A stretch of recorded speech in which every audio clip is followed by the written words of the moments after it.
this is the future, right? And you have made a definite future out of it. So very cool. Well, Tell us more about how you got into this.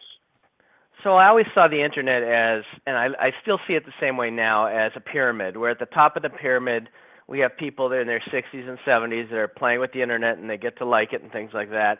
But then we have the middle of the pyramid, which is where I fit in the 40s to 50s, 30s, 40s, 50s. And then at the bottom we have all of the kids and all of my kids and all the people that are going to continue to grow and get on the internet. And it's going to continue to grow and grow, and we're going to keep having to add to that bottom of that pyramid as more and more people get on.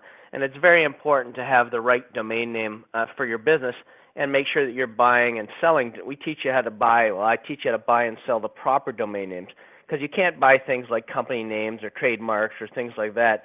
They have a fine of $100,000 per name, plus any money and revenue you've made with the domain name, plus any perceived revenue the company thinks they've lost by you having the domain name. So you have to know how to learn how to do this properly. And people always ask me, is it too late to get into the domain name space and make some money? And the answer to that is definitely no.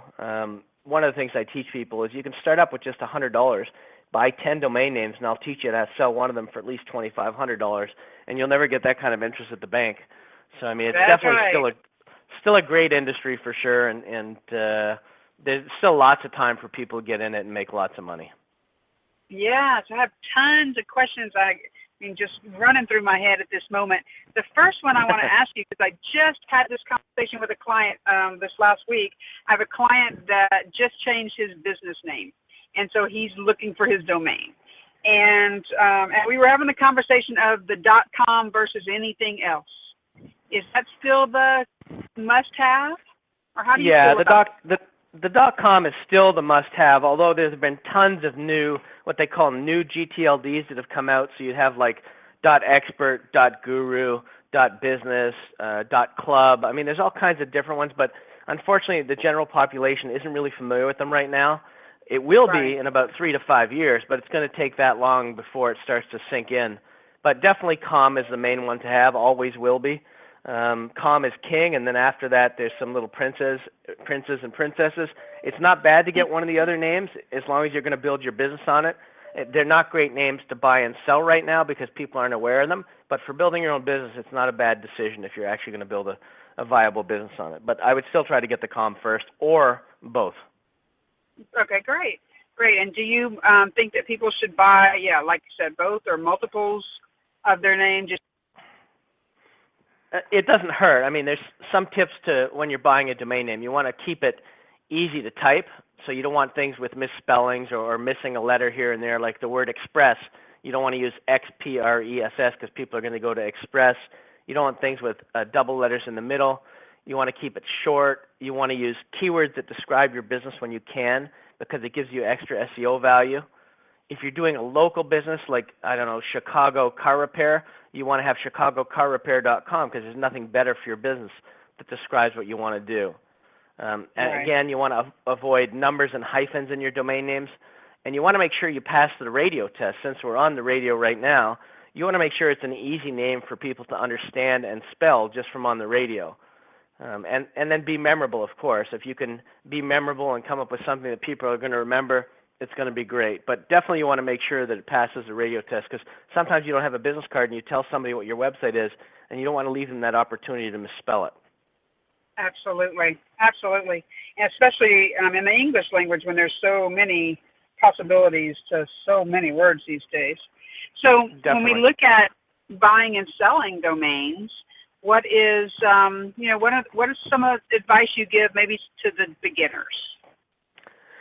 So the first thing, there's a bunch of things you want to do. It all starts with buying the right domain names. If you don't buy the right domain names, you're not going to sell anything. I've had people come to me and ask for help after they spent as much as $800,000 buying domain names, and then I have to tell them the domains they bought aren't worth $5,000.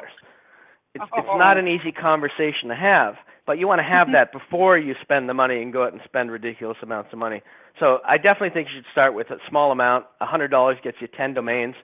And then what you want to do is you want to target domains that a business could build on. So don't buy a domain name just because you think it's cool or it's a good name. It doesn't matter what you think. You want a name that a business could think about building a business on. If you can't think of why a business would want a specific domain name, don't buy it.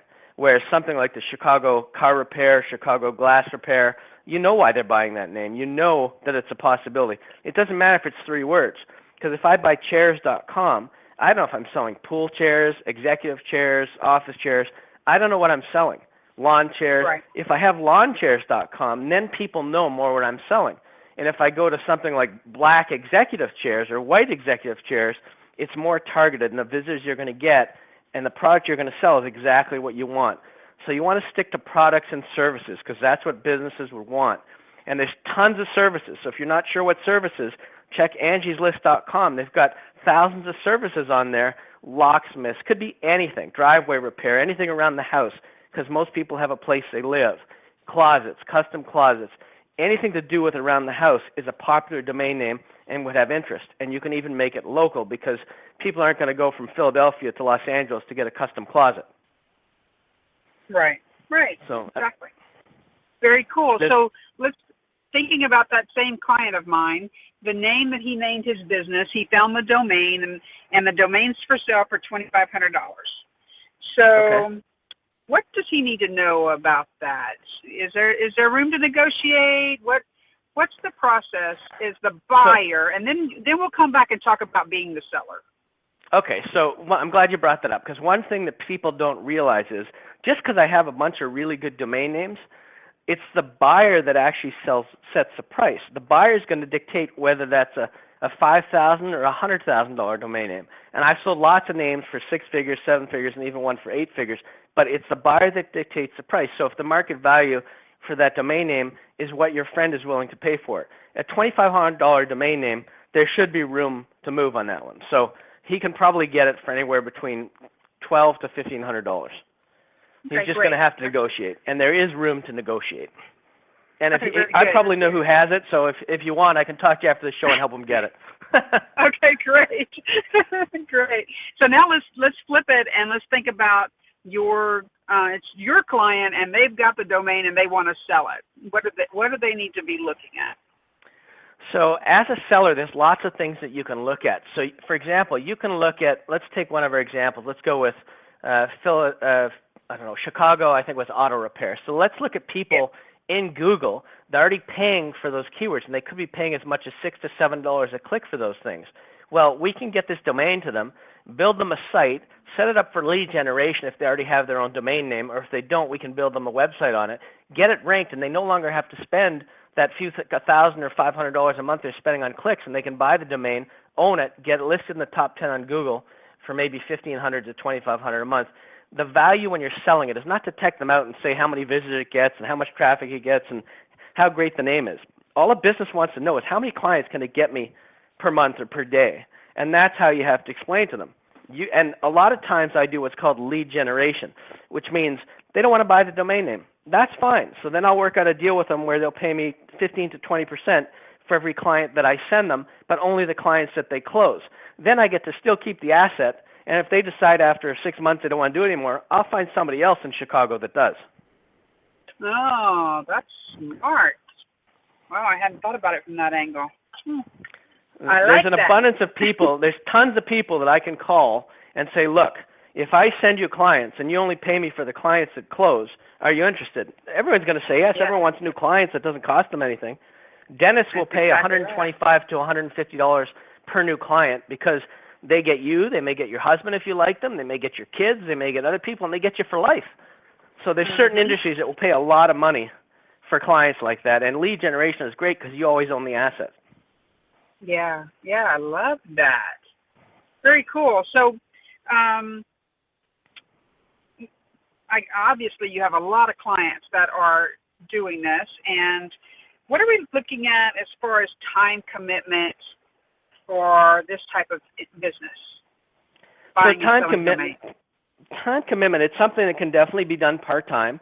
It's something that I did while I had a really good job until the income started to get bigger than what I was making at the job, and then I decided to leave and go into it full-time. But it's probably, part-time you can get away with an hour or under an hour a day, but if you really want to get into it, you need to spend some of your free time. You have to be passionate, driven, and willing to work really hard to be successful in this industry. It's not all about listening and hearing about those sales for $100,000 or $1 million here and there. You don't need to do that. You can sell 10 domains that you paid $100 for, sell them for $2,500 each or $1,500 each, and you've turned that $100 into $15,000. And then you can just rinse and repeat and keep going. You don't need to make it all at once. If I told every one of your listeners they could make an extra $10,000 a month, I think they'd be thrilled with just that. Even $5,000 a month, and they'd be happy. I agree. Wow, that is very, very cool. I like that it can be something kind of localized, right? And they can look at these industries and it's still generic, but it's got that local feel of putting your hometown name on it. Pretty much, you can almost guarantee. I mean, I don't know how big the industry is of actual buyers and sellers, meaning this is what they do for a living. I would say most of this country, you can still kind of corner the market in smaller towns, wouldn't you think? Yeah, I mean, I run a forum. It's called dnforum.com. It's dnforum.com. There's over 500,000 people all over the world buying and selling and trading domain names. And any time of the day you can look, and there's over 1,000 people on, even at 2, 3 in the morning, anytime. Wow. But the other thing that you can look at is every one of your listeners has friends that are either in a business or run businesses. So even if they just set up something and bring in new customers for the people they already know on Facebook or wherever, they're going to make a lot of money. And that's without even having to sell a domain name. That's just bringing in leads to businesses. Cool. So you work with clients to teach them how to do this through a program? What do you have? Yeah, it's $29 a month. It's reasonable. It's very cheap. And on adamdicker.com, you can sign up for it free. You get the first few videos free, and then after that, you have me available for coaching in groups and a whole bunch of other things that you get a hold of. So you can sign up for free on adamdicker.com, and they'll really enjoy it. It's a great industry if you're passionate and you love making money and you want to be your own boss.